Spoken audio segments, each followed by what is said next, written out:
Welcome to local to global. Kaleshwaram commission నివేదికను ఇవాళ CM కార్యాలయంలో సమర్పించనున్నారు మంత్రి ఉత్తమ్ కుమార్ రెడ్డి.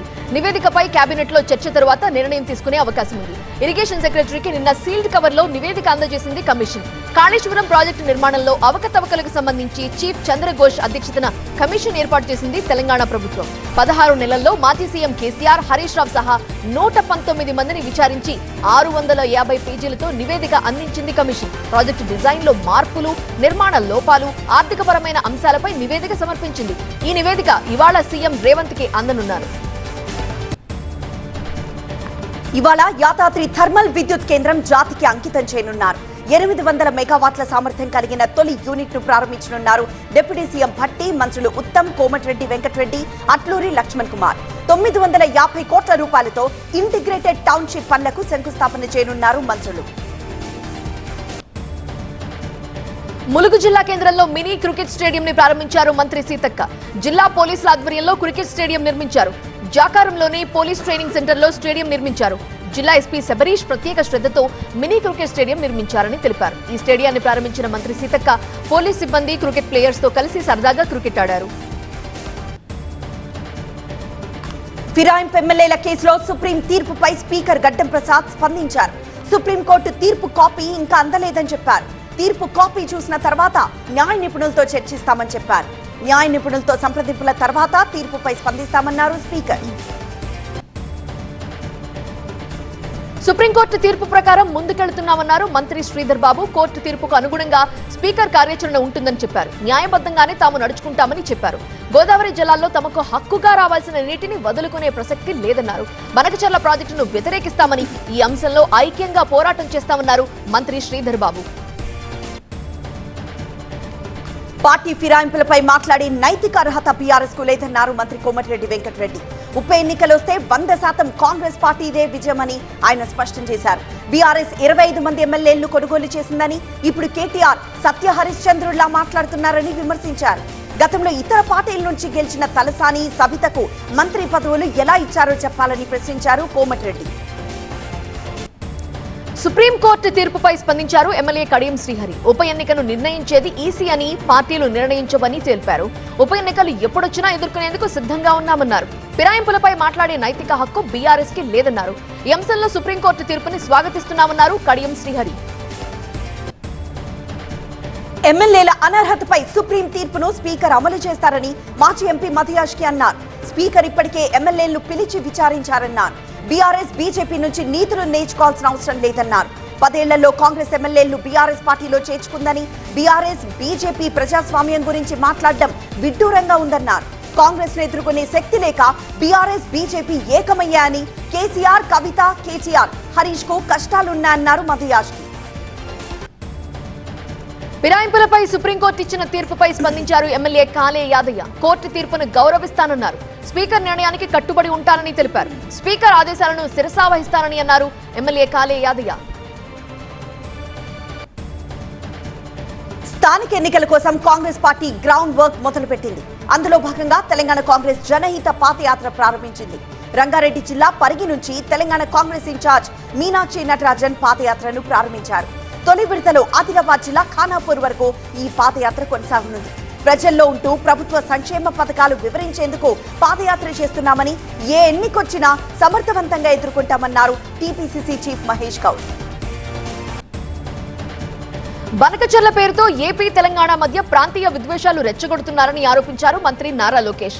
రాజకీయ లబ్ధి కోసమే నీటి వివాదాలు సృష్టిస్తున్నారని విమర్శించారు. దిగువ రాష్ట్రం మిగులు జలాలు వాడుకుంటామంటే అభ్యంతరం చెబుతున్నారని అన్నారు. కాళేశ్వరం కట్టే ముందు అనుమతులున్నాయా అని ప్రశ్నించారు లోకేష్. దిగువ రాష్ట్రంలో ప్రాజెక్టు కడితే ఎగువ రాష్ట్రానికి వచ్చే నష్టం ఏంటన్నారు లోకేష్. లోకేష్ వ్యాఖ్యలపై స్పందించారు కాంగ్రెస్ ఎమ్మెల్సీ అద్దంకి దయాకర్. మాటలు రెచ్చగొట్టేలా ఉన్నాయన్నారు. కాంగ్రెస్ ప్రభుత్వం సఖ్యత కోసం పనిచేస్తోందన్నారు. ఇలాంటి ప్రకటనలు చేయడం మంచిది కాదన్నారు. బీఆర్ఎస్ లా టీడీపీ కూడా చేయొద్దని కోరుతున్నామన్నారు. ఇలాంటి మాటలతో సమస్య మళ్లీ మొదటికొస్తుందన్నారు.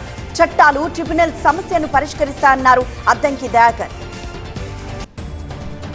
బీఆర్ఎస్ ఎమ్మెల్యే ఆరోపణలతో ఆలంపూర్లోని మహిళా శక్తి సంబరాల్లో గందరగోళం నెలకొంది. డబ్బులు తీసుకుని ఇందిరమ్మ ఇళ్లు ఇస్తున్నారంటూ వేదికపైనే కాంగ్రెస్ నేతలపై ఆరోపణలు చేశారు ఎమ్మెల్యే విజయుడు.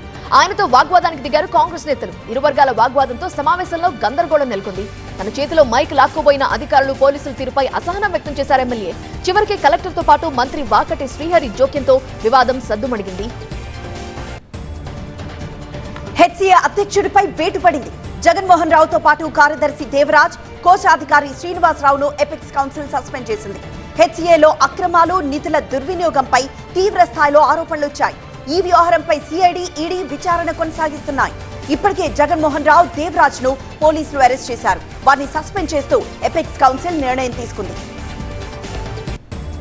రాజధాని అమరావతి అభివృద్ధిపై మరింత ఫోకస్ పెట్టింది ఏపీ ప్రభుత్వం. ఇందులో భాగంగా Amaravati beautification, green blue master plan పై అధికారులతో చర్చించారు ముఖ్యమంత్రి.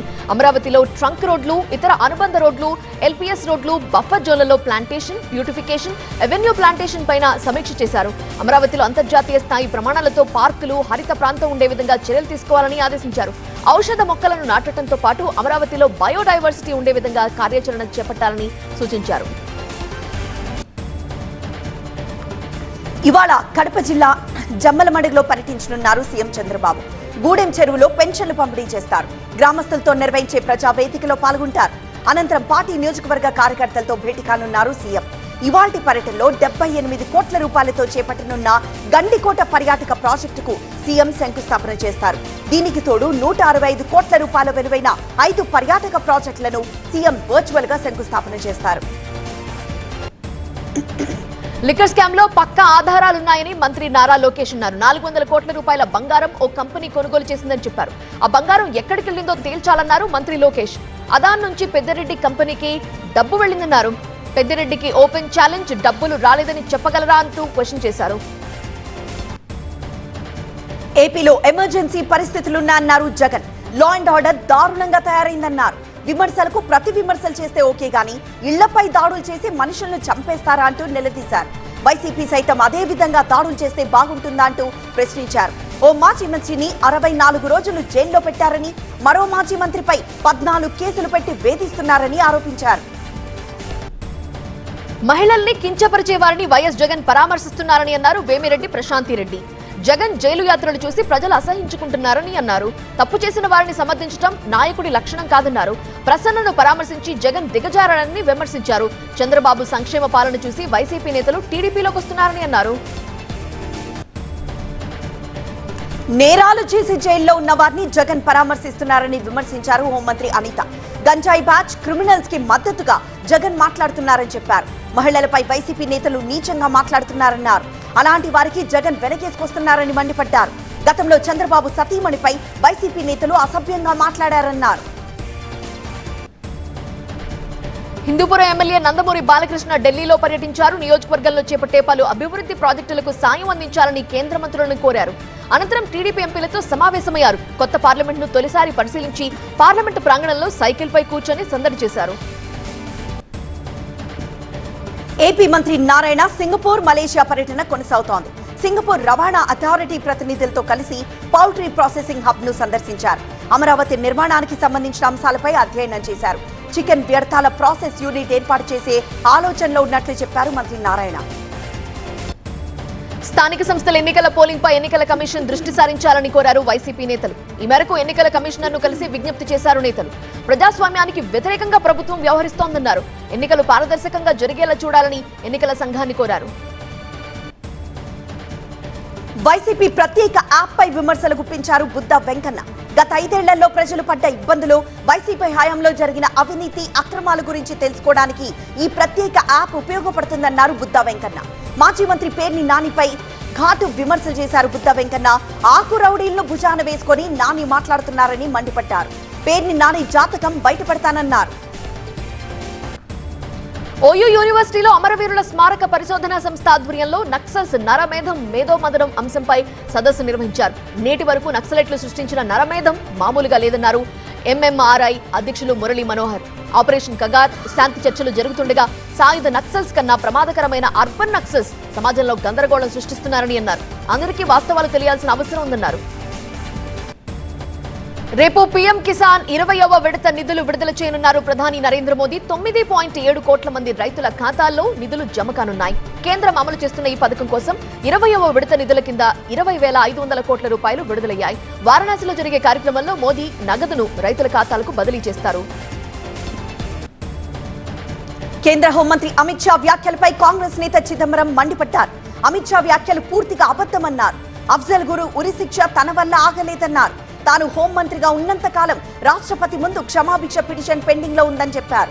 క్షమాభిక్షపై నిర్ణయం తీసుకునే వరకు ఉరి శిక్ష అమలు చేయకూడదన్నది చట్టమన్నారు చిదంబరం. ఇవాళ బీహార్ ఓటరు ముసాయిదా జాబితా విడుదల చేయనుంది ఈసీ. జాబితాలో సవరణలకు నెల రోజుల పాటు గడువిచ్చింది.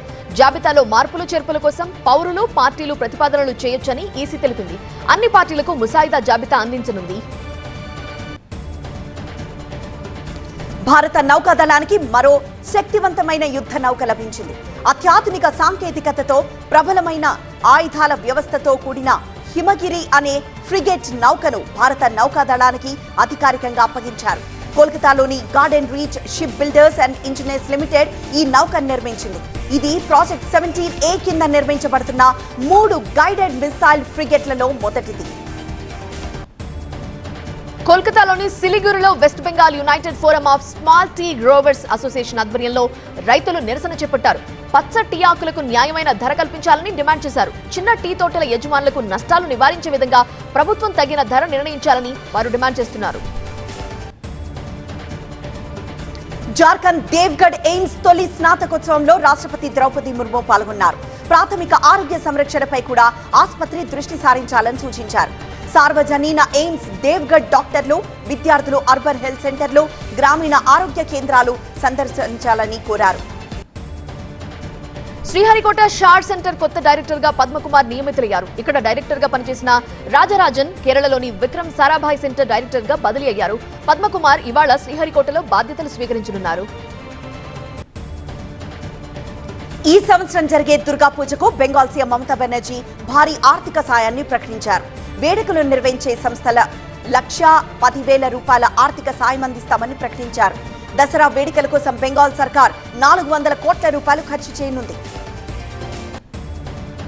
ఎమ్మెల్యేల మధ్య ఉన్న అంతర్గత అసంతృప్తిని తొలగించేందుకు కర్ణాటక సీఎం సిద్ధరామయ్య ప్రయత్నిస్తున్నారు. వరుసగా 3వ రోజు ఆయన విజయపుర, బాగల్కోట్ జిల్లాలకు చెందిన ఎమ్మెల్యేలతో సమావేశమయ్యారు. విజయ్ దేవరకొండ, గౌతమ్ తిన్ననూరి కాంబినేషన్ లో వచ్చిన సినిమా కింగ్డమ్. ఈ చిత్రానికి ప్రేక్షకుల నుంచి మంచి స్పందన వస్తుందంటూ చిత్ర యూనిట్ సక్సెస్ మీట్ ఏర్పాటు చేశారు. ఓపెనింగ్స్ పరంగానూ అద్భుతాలు చేసింది కింగ్డమ్. ఇప్పటికే ఓవర్సీస్ లో 1 మిలియన్ దాటేసింది. భాగ్యశ్రీ పోర్సే ఇందులో హీరోయిన్ గా నటించారు.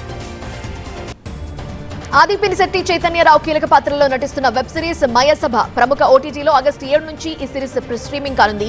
ఈ సిరీస్ ట్రైలర్ విడుదలైంది. ఇప్పుడు పొలిటికల్ థ్రిల్లర్ గా దీన్ని రూపొందిస్తున్నారు దర్శకుడు దేవాకట్ట. తెలుగు రాష్ట్రాల రాజకీయాలతో పాటు దేశ రాజకీయాల్ని కూడా ఇందులో చూపిస్తున్నారు దేవా.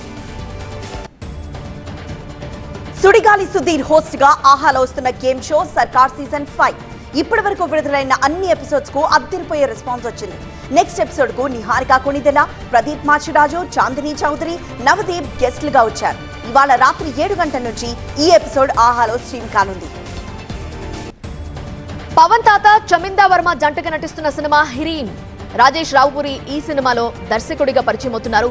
శివం మీడియా పతాకంపై సుజాత సమర్పిస్తున్న ఈ సినిమాకి శివమల్లాల నిర్మాత. సందీప్ కిషన్ చేతుల మీదుగా ఈ చిత్ర పూజా కార్యక్రమాలు జరిగాయి. అలీ, రాజీవ్ కనకాల ముఖ్య అతిథులుగా హాజరయ్యారు. ఇంగ్లాండ్ తో సిరీస్ ని 2-2తో సమం చేయాలంటే తప్పక గెలవాల్సిన మ్యాచ్ లో భారత జట్టు తొలి ఇన్నింగ్స్ లో బ్యాటింగ్ చేస్తూ తడబాటుకు గురైంది. టాస్ గెలిచిన ఇంగ్లాండ్ ఫీల్డింగ్ ఎంచుకుంది. పరిస్థితులను తమకు అనుకూలంగా మలుచుకున్న ఇంగ్లాండ్ పేసర్లు కట్టడి చేయడంతో టీమిండియా ప్రధాన బ్యాటర్లంతా పెవిలియన్ కి క్యూ కట్టారు. పలుమార్లు వర్షం అంతరాయం కలిగించిన మ్యాచ్ లో 64 ఓవర్ల ఆట మాత్రమే సాధ్యమైంది. మొదట బ్యాటింగ్ చేసిన భారత్ తొలి రోజు ఆట ముగిసే సమయానికి 6 వికెట్ల నష్టానికి 204 పరుగులు చేసింది. కరణ్ నాయర్ అర్ధ సెంచరీతో రాణించగా సాయి సుదర్శన్ భారత్ ని ఆదుకున్నారు. కెప్టెన్ గా తన తొలి టెస్ట్ సిరీస్ లోనే గిల్ దిగ్గజాల సరసన నిలిచాడు. ఈ సిరీస్ లో 743 పరుగులు చేసి టాప్ స్కోరర్ గా ఉన్నాడు భారత సారథి. 5వ టెస్ట్ తొలి ఇన్నింగ్స్ లో 11 పరుగుల వ్యక్తిగత స్కోర్ వద్ద ఒక టెస్ట్ సిరీస్ లో అత్యధిక పరుగులు చేసిన భారత సారథిగా నిలిచాడు. గతంలో ఈ రికార్డ్ సునీల్ గవాస్కర్ పేరిట ఉండేది. ఈ జాబితాలో విరాట్ కోహ్లీ 655 పరుగులతో 3వ స్థానంలో ఉన్నాడు.